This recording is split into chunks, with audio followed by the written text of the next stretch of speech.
the pilots follow the flight parameters? You cannot lay down any precaution. It is the person who is involved.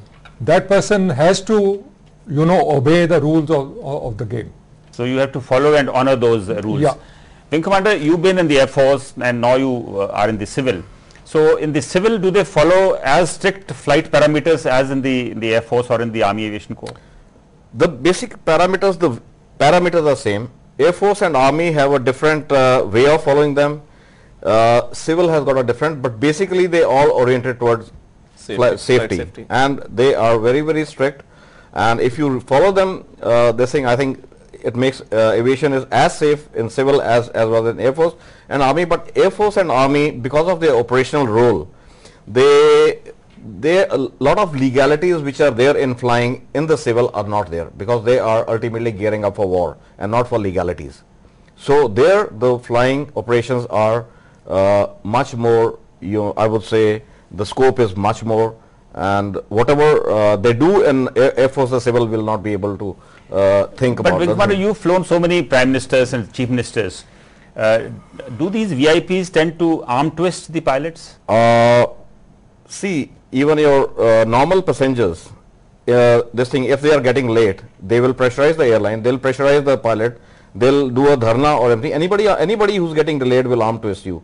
Isn't it? The Indian Airlines, if they have a technical snag for 1 hour, they start garroting the manager, Indian Airlines manager. Or any no, I come to this basic question again. Do these VIPs often force a pilot to kind of violate the flight parameters? No, they don't tell you. They don't tell you to violate any parameters. But there's always a these people are always rushing for always rush for time, and they have very busy schedules, especially in election and all this thing time.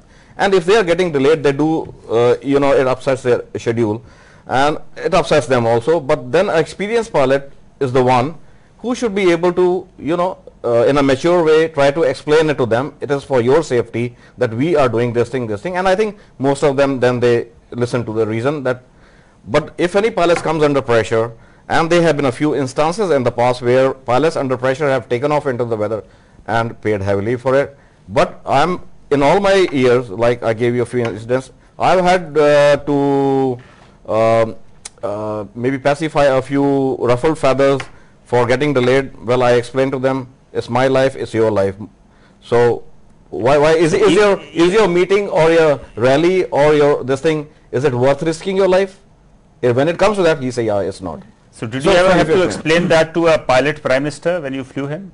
No, they generally don't interfere much of this thing. They take your decision. As far as at that level, in Air Force and all, nothing. It's more in the civil flying, civil VIP flying, that not only the VIP, it's the team which is going with the VIP. They try to pressurize you. But if you talk to the VIP directly, they are very, very conducive to what you say, and they listen to you. They listen to reason.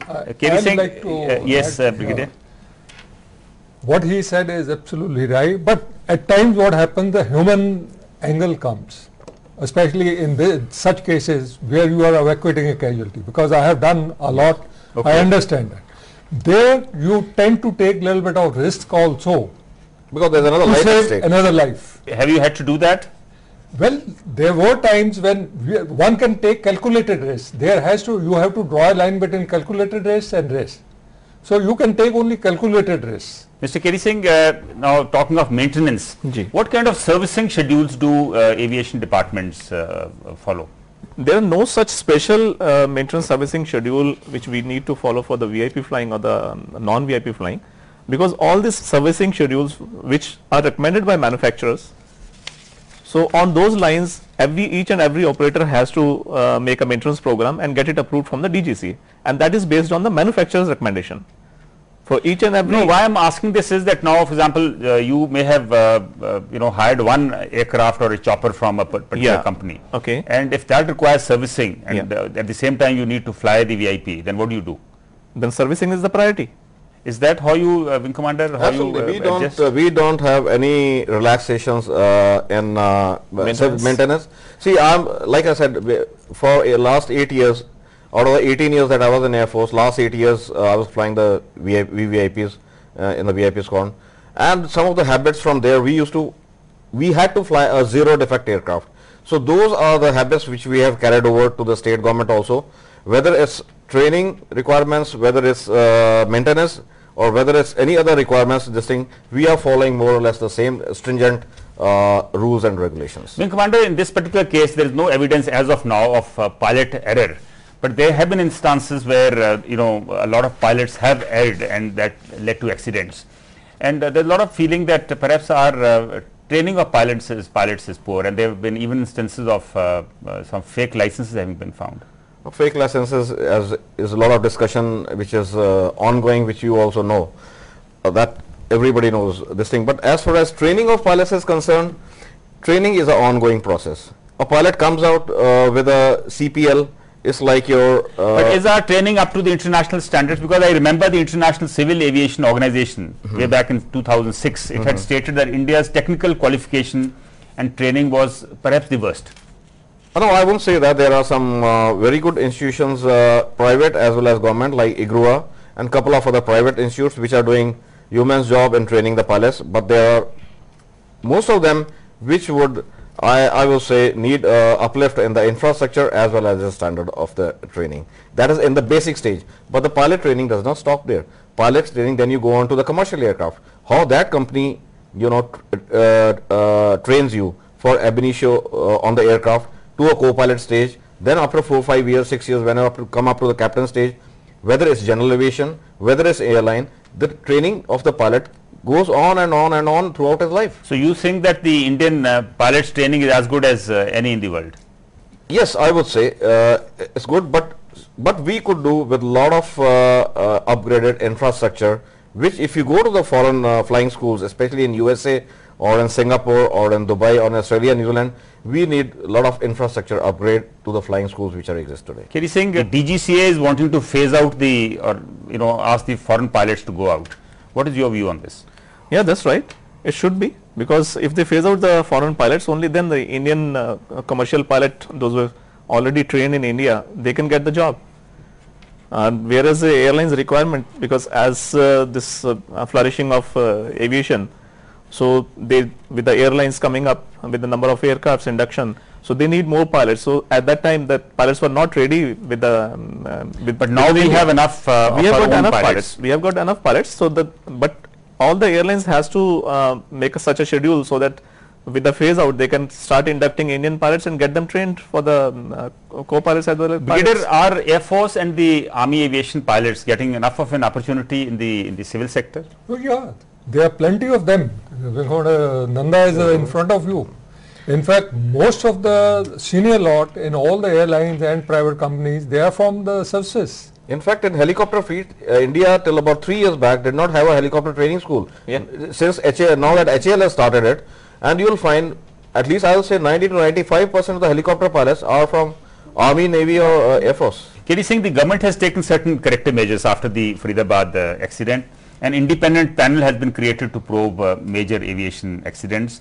Then the roles of the investigator and the regulator have been separated. Earlier both these roles were under the DGCA. You think these are steps in the right direction? Yeah, I think so, because in this everybody can expect independent inquiry. No, it's a natural law of justice. You can't have same production agency, repair agency and defect investigation agency. All three have to be independent. Yes, like I said, like in don't you think in that case this action is quite belated? It should have come much earlier. Yeah, it should have come. Like in USA, you have FAA, like our DGCA, but the accident investigation agency is NTSB, National Transport Safety Bureau. FAA doesn't probe into accidents. It's the NTSB which goes into air accidents or road accidents or any accidents. They are the investigators. Same way, on same lines, we should have a separate agency. But even for this independent probe, it appears that all 5 members are from the DGCA. Well, that defeats its own purpose then. Okay. They should have specialists coming in from different sector which are aviation related. They could be from HAL, they could be from aviation background, they could be from airlines, they could be from Air Force, Navy or this thing with aviation background. So again, if you are having a separate body, but again DGCA, well, I think you have diluted the whole issue. Commander, the DGCA has also formed a working group to review the existing safety regulatory framework. Was that required in your opinion? They have done it so many times. I mean, it's not the Okay, it first time. doesn't they make did. much of a difference really. I mean, no, of course, whatever steps they have taken. But what in else this regard- needs to be done in your opinion? Well, I would say that they should review the training of the airlines more vigorously, and including those of general aviation, and they should make which in airlines they have a recurring training program for all the pilots, which is not very vigorously enforced or not mandatory for general aviation, where I think that would help general aviation pilots to keep their skills honed over a period of time. Brigadier, is there need for greater transparency in the civil sector? I remember in the Air Force they used to have a magazine on a regular basis which used to talk about all accidents, and then those accidents were discussed, debated, so that corrective measures Flight could be safety taken. magazine is the one. Flight safety, Yeah. yes. I'm sure even Do in they the have civil such magazines sector, in they the must civil? be having some. You often no, see civil them. as I haven't come across where they do Maybe this kind of a DGCA should have a magazine like that Yeah, where yes, every absolutely. accident is debated, deliberated. Kidi Singh, don't you think No, so? the helicopter has this your rotor. Rotary Society. rotor even business, yeah. even for Rotary Army Society. Aviation as director flight safety, I have done it. Compendium of all accidents I carried out myself. Kidi Singh, what else needs to be done in your opinion in the light of Like the you were latest talking accident? about the reports, like the accidents can be discussed, or something like aviation safety summit. So DGCA on its sites, they give they publish a report on their internet, so everybody can go through that kind of accident and how it happens. So I think if it's not a magazine, so everybody can go through those accident But they are reports already and- doing that in some So- form or the other. Actually, these days it's either on the website of DGCA, or if the aircraft type, that manufacturer would put up the report on his website to at least clear his, Right, since you're running out of time, two quick questions. Wing Commander Nanda, what about airports like Chandigarh? Are they equipped with the state-of-the-art navigational aids? See, Chandigarh is controlled by Air Force. It's not a civil airfield. All the equipment which is over here is to suit Air Force requirement. The civil, whatever they require for the operations, they have put in over there. But since this is going to be an international airport now, do they need better instrument landing systems and They have already other, put in. aids? They have already put in. Airport Authority has put in a landing system, but that landing system has got instrument landing system has got its limitations, because the lighting which is required for a Cat 2 operations does not exist. So they have to put in that lighting to be able to use that instrument landing system to its optimum capacity. So there is much more that needs to be done. A little more. Brigadier, just before we close, one of the major problems around the airports is densely populated habitations which have come up. What should be done about that so that there is no collateral damage whenever You see, there is an accident? as per the rules, 30 degrees funnel both on takeoff and landing path, it should be clear, and that rule must be followed. But is that being followed now? No. You see, on the 2-9 approach of Chandigarh runway, you got all this go down starting from your boundary wall. Who has allowed them over a period of time to come on in the last 5-10 years? Somebody should be questionable for that. So somebody should be allowed questioned, it. and maybe they should all be removed, or maybe the airport should be moved further away. Has anybody got the political will to do it? Has anybody got the political will to do it? $1 million question. Thank you very much, gentlemen, for joining us in the discussion. Air travel has grown exponentially in recent years and is likely to grow further. In the light of the recent aircraft crash in Faridabad, there is need to not only upgrade infrastructure but also invest much more in training of pilots and maintenance of the flying machines. With that, we end this edition of Prime. Tomorrow we meet again with another issue. Till then, good luck and goodbye.